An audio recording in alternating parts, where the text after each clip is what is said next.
na parte de quinta-feira, o poder da oração. O poder da oração naquele tempo e hoje. Nós temos que viver orando sem cessar. Não somente de forma egoísta, mas orando pela esposa, pelo marido, pelos filhos, pelos familiares, pelos amigos que queremos salvar. Leia Colossenses capítulo 1, versos 9 a 12. Aqui diz: por esta razão também nós, desde o dia em que soubemos disso, não deixamos de orar por vocês e de pedir que transbordem do pleno conhecimento da vontade de Deus em toda a sabedoria e entendimento espiritual. Paulo, ele tinha o ministério da oração.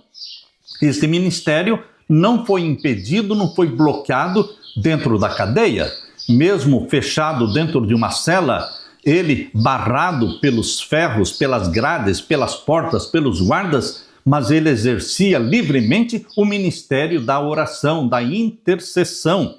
Desta maneira, poderão viver de modo digno do Senhor para o seu inteiro agrado, frutificando em toda boa obra e crescendo no conhecimento de Deus.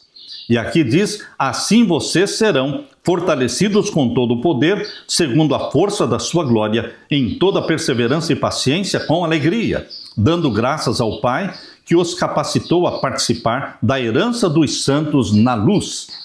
Paulo orava pelos irmãos em Colossos. Paulo orou para que seus leitores ficassem cheios do pleno conhecimento da vontade de Deus. Mas muitas vezes nos perguntamos: qual é a vontade de Deus para mim nesta situação? Situações difíceis, circunstâncias difíceis. Mas nós nos perguntamos: qual é a vontade de Deus para mim nesta situação? Existem 4 fontes principais pelas quais você e eu podemos conhecer a vontade de Deus enquanto buscamos em oração. Primeira, a direção do Espírito Santo. Como é que você descobre a vontade de Deus? Primeiramente, através da direção do Espírito Santo. Jesus era possuído pelo Espírito Santo, guiado pelo Espírito Santo. Por isso ele sabia qual era a vontade do Pai para cada dia. O Espírito Santo nos guia quando aprendemos a reconhecer a sua voz. Ali em Isaías 30, 21, diz que quando vocês se desviarem para a direita ou para a esquerda, ouvirão atrás de vocês uma palavra dizendo: esse é o caminho, andem nele. O Espírito Santo fala, o Espírito Santo corrige, o Espírito Santo impede você de ir na direção errada. Paulo foi impedido várias vezes de ir para aqui ou para ali. O Espírito Santo guiava a vida de Paulo. Outra fonte para ajudar você e a mim para conhecer a vontade de Deus é a Bíblia.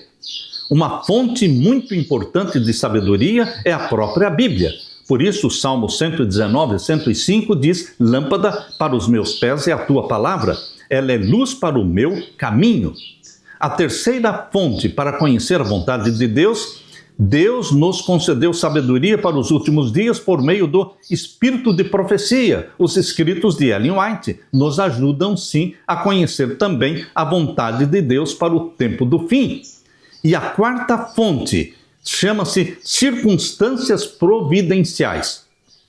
A vontade e a direção de Deus podem ser conhecidas por meio de circunstâncias providenciais em que pedimos ao Senhor que abra ou feche as portas. Paulo orou para que os colossenses pudessem andar de modo digno do Senhor, viver e andar de modo digno, de modo santo, andar em santidade. É claro que ninguém é por natureza digno, mas Deus nos considera dignos por causa da graça do nosso Senhor Jesus Cristo, que nos chama e nos capacita a viver de acordo com este elevado chamado de Deus. Paulo utilizou o verbo andar mais 3 vezes nessa mesma carta. Isso significa viver. Andar significa viver, agir de acordo com a lei de Deus. Algo que só é possível pela obra do Espírito Santo. O Espírito Santo é o Deus presente na terra. É o Deus que vive em você e em mim, porque somos templos do Espírito Santo. Paulo também orou para que a vida dos colossenses e também a nossa vida fosse para o inteiro agrado do Senhor. Queremos agradar a Deus. É o nosso Deus, o nosso Senhor e Salvador. Queremos viver para agradá-lo, frutificando em toda boa obra, dando frutos. crescendo no conhecimento de Deus e, por último, dando graças ao Pai.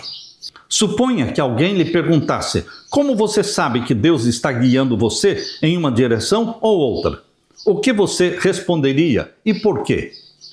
Você ora a Deus e pede que a vontade de Deus seja feita.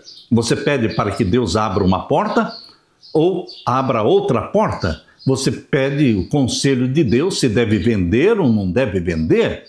Ellen White fala que Deus vai mostrar para você quando vender a sua casa, as suas propriedades, quando vender, para quem vender. Deus não quer que todos vendam ao mesmo tempo, mas Deus fala individualmente para cada filho, cada filha, o que fazer, mesmo na compra e venda. Meu querido irmão, onde ir? Que queres que eu faça, Senhor? Para onde o Senhor quer me levar? Para pregar o Evangelho? Para plantar igrejas? Onde o Senhor quer me conduzir? Quando nós não temos vontade própria, quando nossa vontade é a vontade de Deus para nós, então Deus nos conduzirá através do Espírito Santo.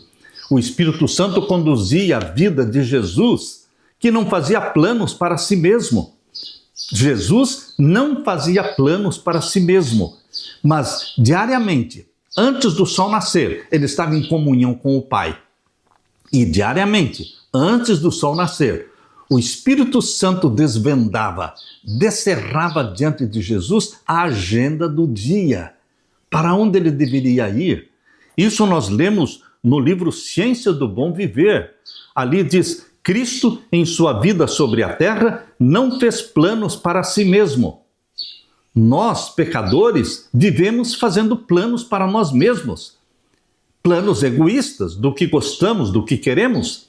Mas Jesus Cristo não tinha planos egoístas. Cristo, em sua vida sobre a terra, não fez planos para si mesmo. Ele nasceu para uma missão.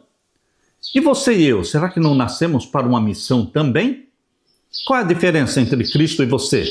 Cristo estava inteiramente à disposição do Espírito Santo para ser guiado para onde Deus quisesse. E nós muitas vezes queremos fazer a nossa vontade. Temos os nossos desejos. Nós precisamos deixar que os nossos desejos sejam deixados de lado e aceitar os planos de Deus para nós. Jesus aceitou os planos de Deus a seu respeito. E dia após dia, o Pai o fazia conhecer esses mesmos planos. O Pai não revelava para o Filho os planos da semana, os planos do mês. O Pai revelava para Jesus os planos do dia. Assim também Deus quer revelar para você, através da comunhão diária com Ele, através da comunhão do estudo da Bíblia e pela busca do Espírito Santo diariamente, o Pai revela para você o plano para o dia. Assim como o maná caía cada dia e não podia ser guardado para outros dias, porque cheirava mal e criava bichos, assim Deus também quer dar para você o maná cada dia. Deus faz provisão para a sua vida e para a sua vitória para cada dia. Deus não derrama o Espírito Santo por uma semana para você. Deus derrama o Espírito Santo hoje, suprindo a sua necessidade para viver vitoriosamente hoje. Deixe que Deus revele para você os planos de cada dia, porque assim Ele fez com Jesus, seu Filho amado. E você e eu também somos filhos amados de Deus. Jesus aceitou os planos de Deus a seu respeito e dia após dia o Pai o fazia conhecer esses mesmos planos. Nós devíamos depender de Deus de tal maneira que nossa vida pudesse ser a simples realização da sua vontade. Isso é o que Deus está falando através de Ellen White no livro Ciência do Bom Viver, página 306. Muitos, planejando um futuro brilhante, sofrem um desastre completo. Por quê? Deixemos que Deus faça para nós os planos dele.